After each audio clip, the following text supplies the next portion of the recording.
Welcome to the Global Landscapes Forum 2019 here in Luxembourg on sustainable finance. The conference is focusing on practical business cases that work but need to be upscaled for more widespread positive impact. This morning I have the pleasure of speaking with Michael Brady, thank you, who's a principal scientist and team leader for value chains and finance at C4. And you're based in Bogor, Indonesia. Dr. Brady manages VFI programs in Asia, Africa, and Latin America. Thank you for joining us. Thank you. It's a pleasure to be here. Okay, lovely to have you. So please, can you please explain to us more about the work that you do in the value chains and finance, VFI, in Asia, Africa, and South America? Yes. Well, I actually manage two programs. One is a C4 specific program on value chains, finance, and investment. And that involves our teams throughout Asia, Africa, and Latin America. But I also manage a program within the larger CGIAR on forest, trees, and agroforestry, or FTA. And there's a flagship within FTA also on value chains and investment. And that, I bring it up because it involves working with a much larger group of scientists and practitioners within the network of CGIAR institutes. Mm-hmm. Okay. But largely a focus on traditionally forestry and wood product value chains.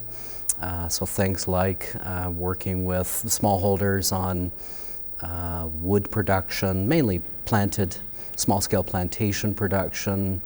For example, in Indonesia, working with teak, mahogany farmers, and helping them strengthen the, add value to that wood by getting involved in wood product development, manufacturing, linking that to markets and finance. So in Indonesia, where we really started a lot of our value chain work, worked very closely in Java with the teak sector, and that's now become quite a substantial furniture sector within the country and have substantial exports. In Africa, it's perhaps more wide-ranging, everything from charcoal supply chains, working with smallholders on sustainable charcoal production, where wood energy is very much an important source of fuel. Yeah. And working all the way up the supply chain to, as I mentioned earlier, buyers, markets, and consumers, and trying to strengthen the environment and social sustainability of both the from the upstream wood supply side all the way downstream to products and markets. Very interesting. But in terms, like you mentioned about, like charcoal, and we know that's, one of the reasons there's a lot of deforestation because, a lot of people depend on this. Are you working with trying to finding alternative ways of, getting heat and for, people in villages instead of using charcoal? Are you working in that? Sure, we have a project in Congo Basin in Africa with a number of countries working with smallholders on sustainable charcoal production. So, starting at the wood supply side of, trying to make sure that what's harvested for charcoal making is coming from sustainably managed forests, and helping farmers understand what that entails, and working all the way through the charcoal production process, helping improve efficiencies, and improving efficiencies with actually using charcoal efficiently to gain maximum value out of the calorific value of the charcoal produced. And in terms of of charcoal being produced and using charcoal on the ground, are we sticking to charcoal, or are we going to try and find other types of fuel? Are you also working on that?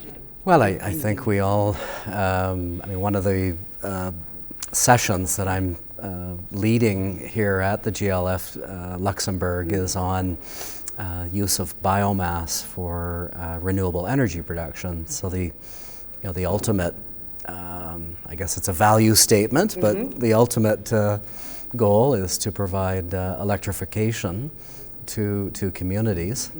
And so this session will focus on a kind of a unique biomass energy project in Indonesia, which is will be providing new sources of electricity to rural communities. So that's another form of of wood for fuel, in this case for electricity. Right. Amazing. So and then hopefully with this we can replicate this scenario across. Scale that up and extend that across. There is, other parts of Africa. I know there is some biomass energy development going on.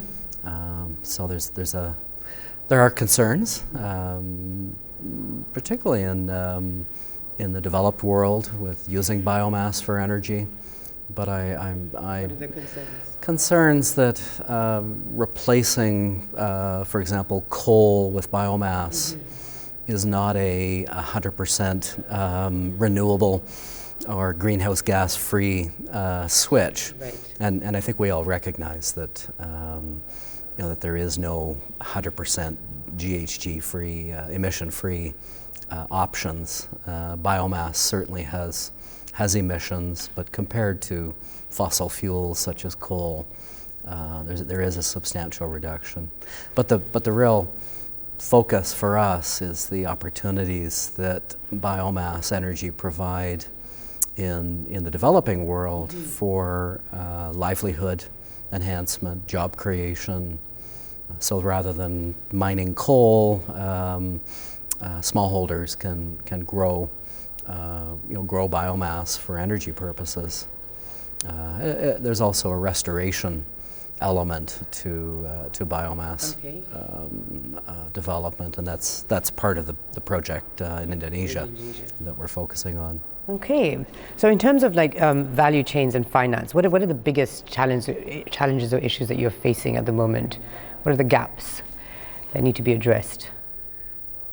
Well, if we have a particular interest in smallholders and trying to strengthen their role in value chains, so pushing more of the commodity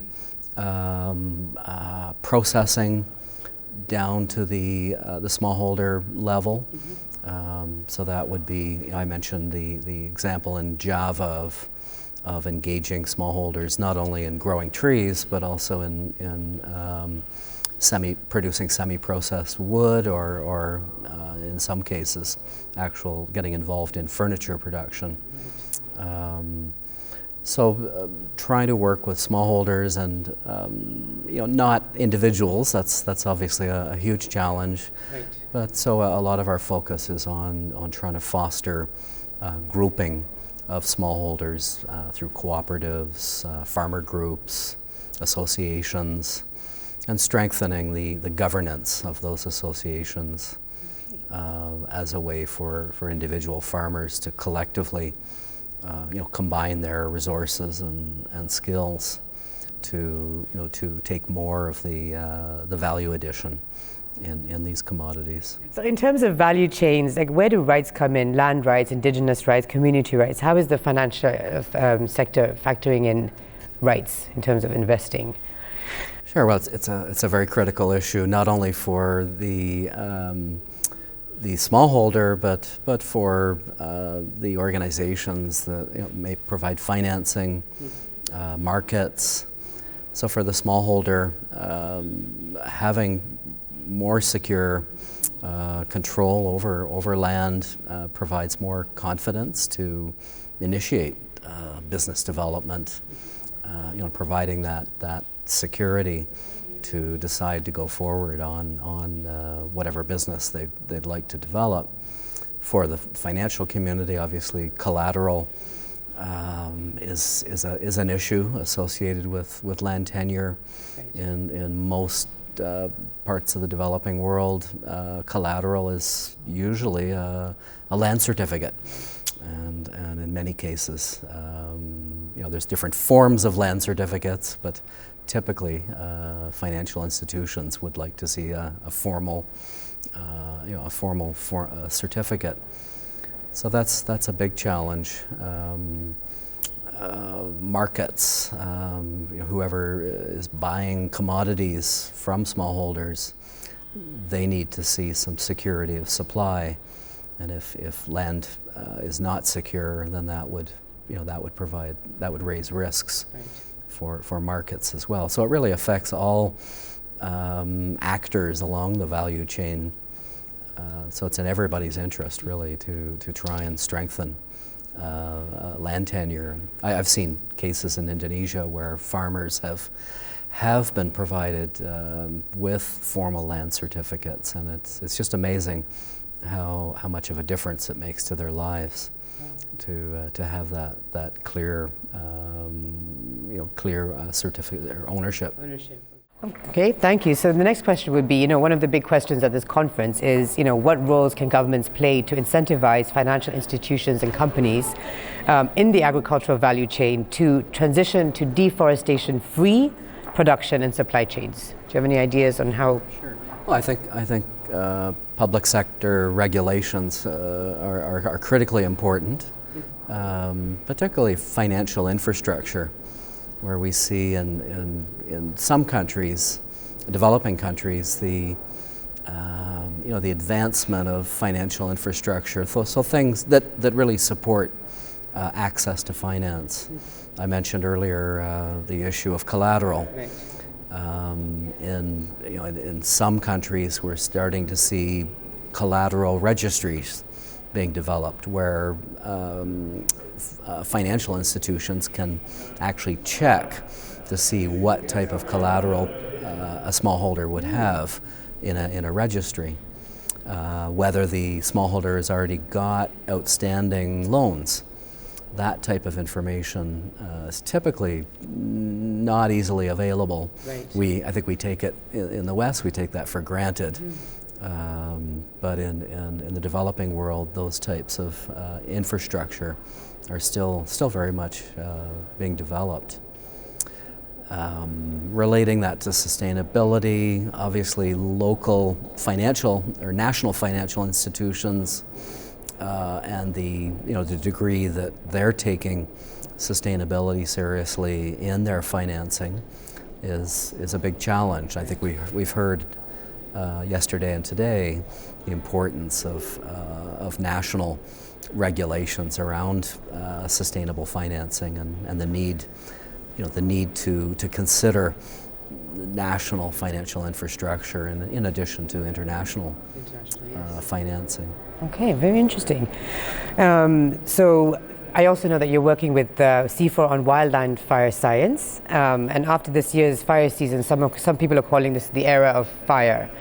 What's your take on this? Has it really been that bad compared to other years? And what do you think the projections will be for next year?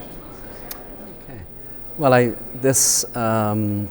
certainly in 2019, and I'll comment mainly on Southeast Asia, where I live and work, and the fire season's now over. The rains have started. We've just completed a preliminary evaluation of the 2019 fire season. It was not an El Nino year, so the weather conditions were higher. It was drier than normal, but not extreme, as we've seen in previous El Nino years, 2015, 2007, 2008, when we had very serious burning. There was a weather phenomenon that did extend the dry season. This was referred to as the Indian Ocean Dipole, right, which led to drier than normal conditions in the dry season. So it extended the dry season by a few weeks.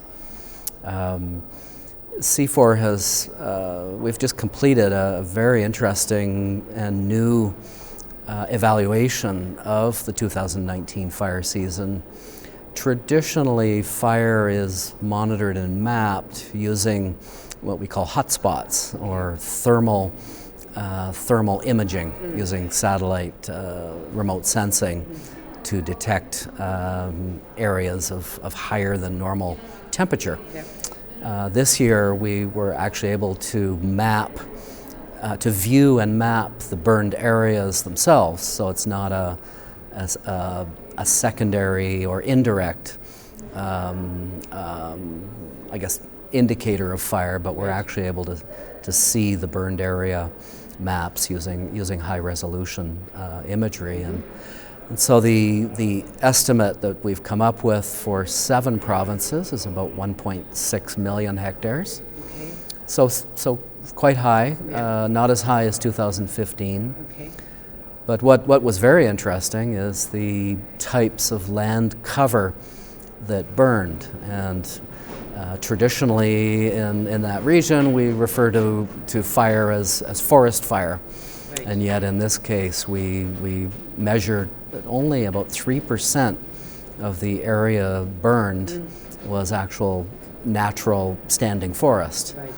That about 75% of the area burned was what we would call scrublands, maybe some secondary regrowth, areas that had likely been burned in previous years. So this really is the first time that we've been able to be much more confident about knowing what was burning. Oil palm was another interesting commodity. We measured about 3% of the total areas burned were in oil palm plantations. Again, a surprising figure. We also detected some natural fire in savanna areas, about 15% of the total, and these are areas where fire occurs naturally. Right. So this new way of mapping fires is we're very excited about it, and we'll be publishing a paper on this quite soon. Okay. And we think that'll help the authorities in understanding the types of land cover that burn, and that also leads to who's involved in the burning. Right. I think it's common knowledge that the majority of fires are human caused, Right. and so this should help strengthen fire management. Okay, very interesting. And you're also moderating 2 sessions for this conference. So I guess my final question would be, why do you think it's important that we get investors on board talking about climate change and climate action? Because we have a very small window of time where we can hopefully save this planet. So what is your take on it, and having investors also involved in the conversation? Well, I think it's a wonderful opportunity for the financial community to better understand the risks of investing in the land sector. It's obviously critical to any type of investment to best understand and forecast risks before, during, and after investments are made.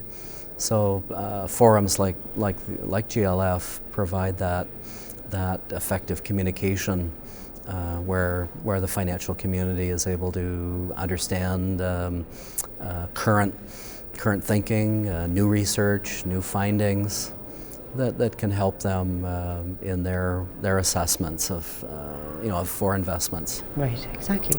Well, thank you very much for your time and for sitting with us today. And I wish you, best of the conference. Thank you. Thank you very much.